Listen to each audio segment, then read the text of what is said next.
Everybody in my town knew the old Ridgeway High building was still standing, only because nobody wanted to pay to tear it down. The new high school had opened almost 10 years earlier on the other side of town, and the old one had been left to rot behind a chain-link fence at the end of a dead service road. Most people only thought about it when they drove past the field house and noticed the windows on the second floor were still broken in the same places they had been broken the year before.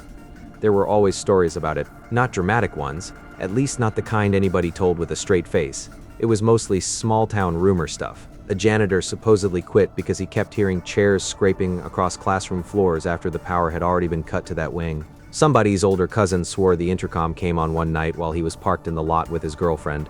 One math teacher claimed the demolition crew assigned to survey the building refused to go back into the basement after sunset. I never believed any of that. I believed what always turned out to be true about abandoned places. Kids snuck in, broke things, and then every weird noise the building made on its own got turned into a ghost story. That was basically the argument I made to my friend Nolan when he texted me late one Saturday in September asking if I wanted to go inside before the place finally got torn down.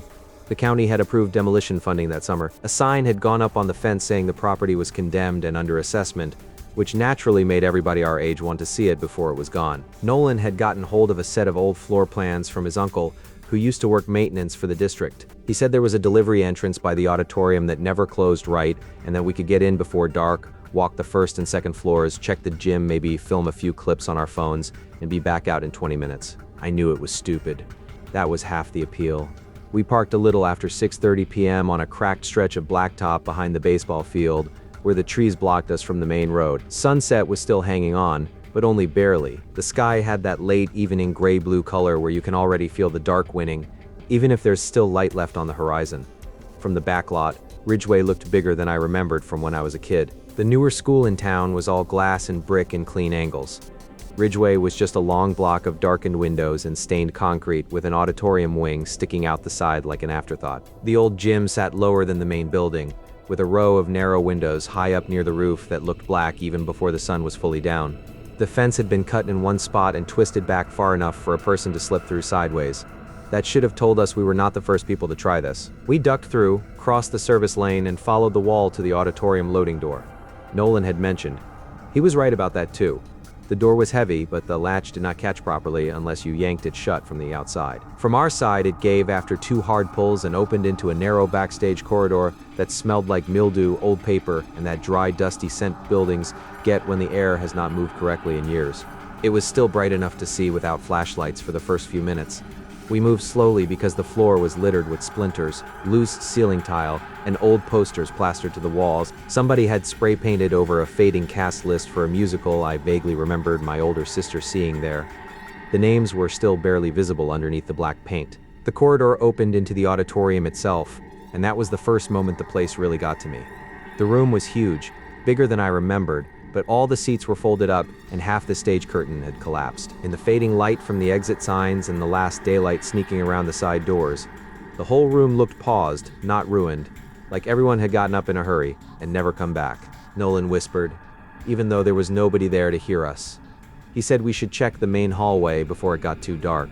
The auditorium lobby fed into the first floor corridor by the front office. The glass panels on the office doors had been papered over from the inside years earlier, and most of the trophy cases along the wall were empty except for dust rings where plaques had once sat. One case still had a cracked basketball trophy leaning sideways in the corner. The school felt ordinary in a way that almost disappointed me. It was just a dead building, lockers, bulletin boards, classroom numbers, yellowed college pennants curling off the walls, a faded sign over one hallway that still read Science Wing. We filmed a little there, whispering stupid commentary like we were making one of those fake serious exploration videos we had grown up watching online. Nolan opened one locker, and a stack of damp worksheets slid out and slapped the floor hard enough to make both of us jump. We laughed at ourselves after that laughter was probably the last normal sound either of us made in that building. By the time we reached the main staircase near the library, the daylight coming through the front entry had gone weak and blue. I checked my phone and saw it was 6:52. Nolan said we had time to do one quick lap of the second floor and then get out. Upstairs was where the building stopped feeling abandoned and started feeling wrong. The first floor had broken glass, graffiti, and open spaces. The second floor was quieter, more sealed up. Many of the classroom doors were still shut, and the hallway seemed narrower because of the lower ceiling and the rows of lockers on both sides. There were clocks over the intersections of each hall, and every one of them had stopped at a different time. One said 1114. One said 302. One farther down the corridor, near what used to be the English rooms, still ticked. Not correctly. Just one loud click every 10 or 15 seconds, with no movement in the hands. I told myself it was temperature shift, metal settling, one of the gears slipping. I said that out loud too, mostly because I did not like the way Nolan had stopped walking to listen to it. He asked if the building even still had power. I reminded him that it did not matter. Schools had backup systems, old batteries, all kinds of junk still connected long after nobody should have been paying for it. Even while I said it, I knew I was reaching. The second-floor windows overlooked the parking lot. Through them, we could see our car barely visible past the trees in the service lane. Everything outside was sinking into shadow. That was when Nolan said we should head back. I agreed immediately, which should tell you how brave I actually felt by that point. We turned around and retraced our steps to the stairwell near the library. Only when we reached the landing, the door to the stairwell would not open. At first I thought Nolan just was not pulling hard enough. Then I tried. The push bar shifted maybe half an inch and stopped like something on the other side was holding it shut. We both leaned into it and got nowhere. Nolan stepped back and swore, then looked up at the little rectangular window in the fire door. Nothing was visible beyond it except darkness. We told ourselves the obvious explanation. Swollen frame, rusted hardware, old building. No big deal. There was another stairwell at the far end of the hall by the math rooms, except that one was chained. Not the kind of chain kids improvise for a joke. A thick maintenance chain looped through both door handles and locked tight with a padlock that looked newer than anything else in that building. That was the first moment the situation became a real problem instead of a creepy inconvenience. We went downstairs another way by cutting through a connector hall and using the rear staircase beside the art rooms. That one opened, but it let us out near the cafeteria side of the building instead of the auditorium wing. By then the light outside had dropped fast enough that the first floor windows looked black. I checked my phone again. No signal. I moved it around, held it near the glass, put it in airplane mode and back out. All the stupid, useless things people do when they think effort can replace reception. Nothing. Nolan had none either. We decided not to panic yet. The loading door we entered through was still our best exit. So we made our way back through the main corridor past the office and trophy cases toward the auditorium lobby. Halfway there, the school bell rang. Not a full old-fashioned bell. It was that electric class change tone schools use. The one that somehow sounds impatient even when you hear it in an empty building. It hit once, loud enough to come through the whole hall, then cut off in the middle like somebody had yanked a cord. Both of us stopped dead. Nolan actually laughed a little then, but it was the kind of laugh people make when their body starts panicking before their mouth is ready to admit it.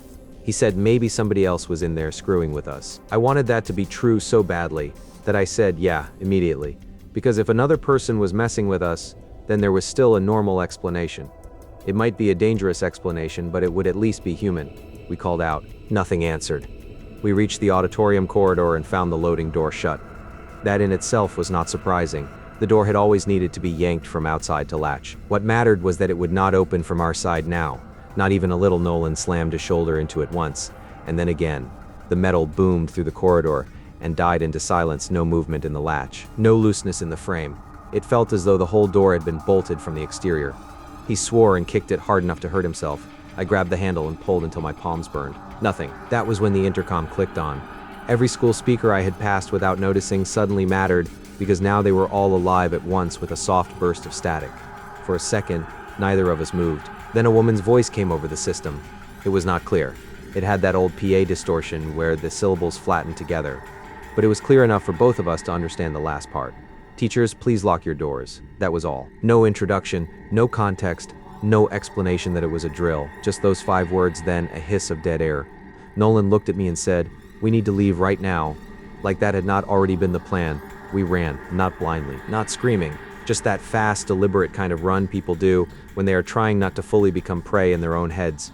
We cut through the cafeteria and pushed on 2 side exits there. One had a crash bar that moved, but the door would not unlatch. The other had been screwed shut through the frame with a metal plate.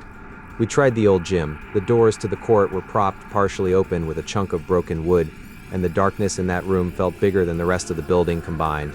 The moonlight from the high windows only reached halfway down the bleachers. The court itself vanished into a gray-black spread where the center logo should have been. The smell was different there too. Colder, dust, and varnish, and something almost metallic. We moved along the edge of the wall toward the exit near the locker rooms.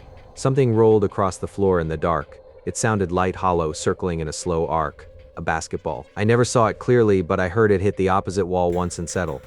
Nolan stopped. I told him not to stop. He whispered back that he had not touched anything. I said I knew. We kept moving. The gym exit was chained too. This time the chain was on our side. That was almost worse because it meant somebody had locked that door intentionally after the building was already abandoned. The padlock was newer than the rust around it, same as the one upstairs. I asked Nolan if his uncle had ever mentioned survey crews working nights. He said no. Then the intercom clicked again. This time the static lasted longer. A different voice came through, or maybe the same voice from farther away. Students are to report to their assigned rooms. Then the speaker cut out. The sentence sounded old not just because of the distortion, because of the wording. Assigned rooms. Not classrooms, not advisory. Assigned rooms, like something from decades earlier. We left the gym and went back into the hallway. At that point, we stopped talking about why the announcements might be happening. We were past explanation and into problem solving. We needed any exit that was not chained, sealed, or jammed. The only area we had not checked yet was the basement. Neither of us wanted that. The basement at Ridgeway had always creeped people out when the school was still open. It used to be storage and maintenance space before they converted part of it into classrooms. Kids called it the annex or the chamber depending on what year you asked. There were no windows except little ground-level slits near the ceiling, and every sound down there echoed differently. But the basement also had exterior service access because deliveries used to come through the boiler room side, so down we went. The air got colder on the stairs.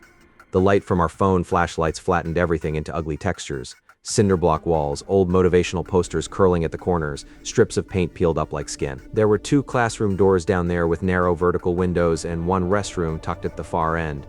Somebody had written "Help Me" in black marker across the bulletin board outside one room, and I would have written that off as normal vandalism if the letters had not been so careful, not frantic. Neat. We checked the basement classrooms first because we were still thinking like rational idiots, still half expecting to find other kids hiding in the building. The first room was empty except for stacked desks and a teacher's podium turned on its side. The second room looked ready for class. Not perfectly, not fresh, but wrong enough that both of us stood in the doorway without crossing the threshold. Desks were arranged in rows. A dry erase marker sat in the tray under the board. 3 chairs faced forward. One sat pulled back at an angle as if the last student in the room had just stood up. Dust covered everything, but not evenly. The floor around the angled chair was cleaner, as if it had moved more recently than it should have. Nolan whispered my name like he wanted me to confirm he was seeing the same thing. Before I could answer, a locker slammed upstairs. The sound carried down through the stairwell and boomed in the basement hard enough to make me flinch. Then another one slammed. Then another, farther away, not all at once, sequentially, like somebody walking the hall and hitting one door after another. We did not wait around to count. The boiler room corridor was through a metal fire door at the end of the basement hall. It opened into a lower service area with concrete floors and exposed pipes overhead. The smell down there was damp and mineral heavy, like standing under a bridge after rain. At the very end was an exterior steel door with a panic bar. No chain, no visible lock.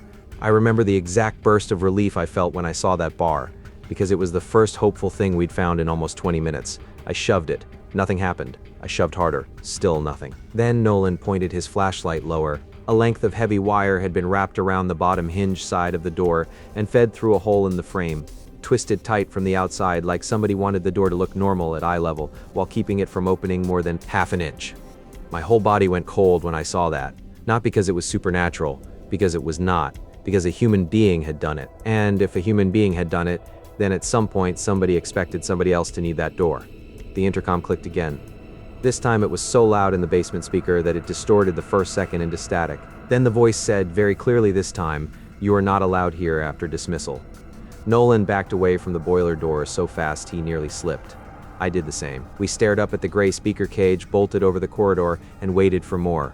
What came instead was a rapid pounding from somewhere above us. Not random, running. Heavy footfalls crossing the floor over the basement hall, too fast and too deliberate to be old pipes or settling metal. They passed overhead from one side of the building to the other, stopped, then doubled back. I cannot tell you why that was the moment panic finally took over, but it was. Up until then, we had still been thinking in steps. Check this door, try that hall, get signal near a window. When we heard those footsteps, all that logic collapsed into the blunt animal realization that something in the building knew exactly where we were. We ran back toward the basement stairs. Halfway there, Nolan grabbed my arm and yanked me toward the second classroom again. At first, I thought he had lost his mind, but then I realized what he meant. Hide. The room with the desks. We ducked inside and crouched behind the teacher's podium on the floor as the basement hall went quiet. For a while, nothing happened. No intercom, no footsteps. Just the kind of silence that makes you hear your own pulse in your ears. My flashlight was off. Nolan's too. The only light in the room came from the little slit window in the hall door, and it was barely enough to shape the edges of the desks. That should have been the safest point in the story. 2 people hidden, door shut, nothing moving. Instead, it felt like waiting under a held breath. Then, very softly, the dry erase board at the front of the room squealed, a marker moving across it, one short stroke, then another. I did not see the hand. I did not hear footsteps approach the board. I only heard the sound of writing in a room where nobody should have been standing. Nolan made a sound in his throat that was almost a sob. That broke whatever stillness had been holding the room in place. Something hit the classroom door from the outside once, hard enough to rattle the glass. We were moving before it hit a second time. Nolan shoved the overturned podium aside, and we sprinted past the rows of desks. I remember seeing the board for one split second in the sweep of my flashlight beam. There was writing on it. Just 4 words. Late students report below. We did not stop. We ran out into the basement hall, up the stairs, and into the first-floor science wing with the kind of desperate speed that kills all thought. There was only one thing left I could think to try: the front office. Not because I believed there would be a phone line, not because I thought the front doors would magically open, because office windows break. The glass panel beside the receptionist area had already been spidered by something years earlier. If we could smash enough of it out, maybe we could reach the interior latch on the front entry, or at least crawl through. The office suite was darker than the rest of the school because the hall lights from outside barely reached it. We rounded the corner into the lobby, and I almost tripped over a chair lying in the middle of the floor. I know for a fact it had not been there earlier. We reached the front entry anyway. The outer doors were chained, not with one chain, with 2, both wrapped through the vertical pull handles and locked from the outside. For one long second, we just stared at them because our brains had run out of places to put that information. Then Nolan picked up the fallen chair and swung it into the cracked office window beside the reception desk. The first hit did almost nothing. The second sent the rest of the old glass inward in a spray of tiny cubes and dull shards. He dropped the chair and reached through the frame, cutting his wrist on something jagged inside. But he did not care. He found the inside lever for the narrower side door and pulled. Nothing. I grabbed my flashlight and leaned through the broken opening to help him see. That was when my beam caught the reason the door would not move. At floor level, hidden behind the low reception counter, somebody had looped another chain through the base of the inner handle and anchored it to a steel support column. Again, not improvised, not accidental, intentional. Whoever had done that wanted anybody still in the building to stay there.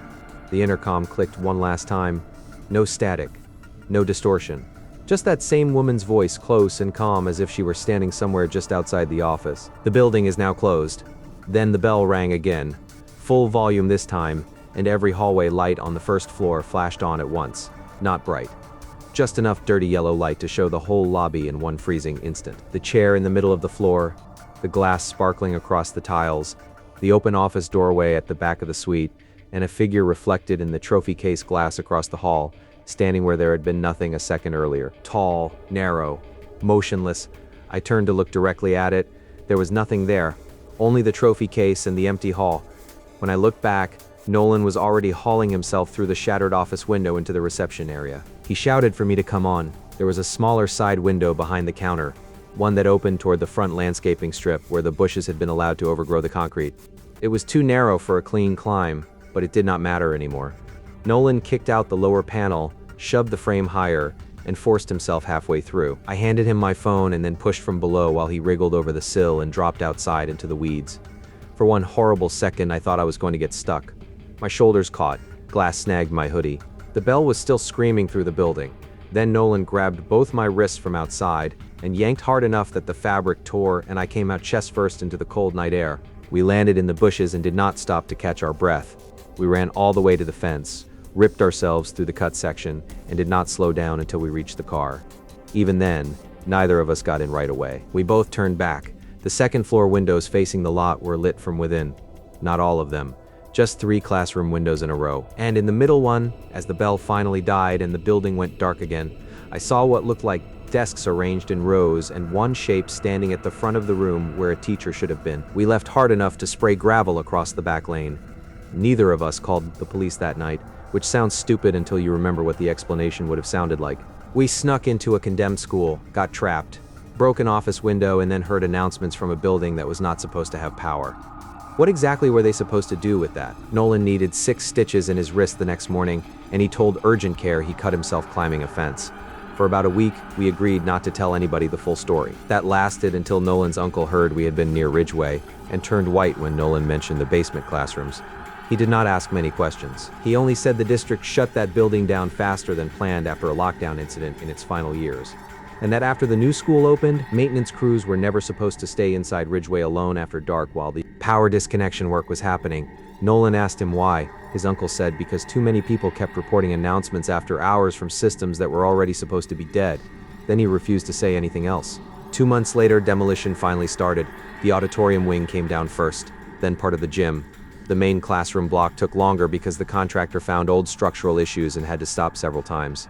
I drove past once during that period and saw temporary floodlights aimed at the upper floors even though no active work was happening that day. There was also a new chain on the construction gate and a sign warning trespassers that the site was under surveillance. I never asked whether that was because of insurance, theft, or the simple fact that too many people in town already knew Ridgeway was the kind of place that did not want to be empty quietly. The whole building is gone now. There is just a dirt lot, a broken edge of blacktop where the parking area used to be, and the field house still standing by itself farther down. But every now and then when I'm driving at night and past the new high school across town, I hear that old electric bell in my head and remember the exact way the intercom clicked before the voice said the building was closed. And I still think the worst part of that night was not the announcements. It was the chains. The chains on the upstairs stairwell, on the gym exit, on the front doors, on the office handle, because something impossible can frighten you once. But something that makes impossible things easier by planning where you will get trapped stays with you a lot longer.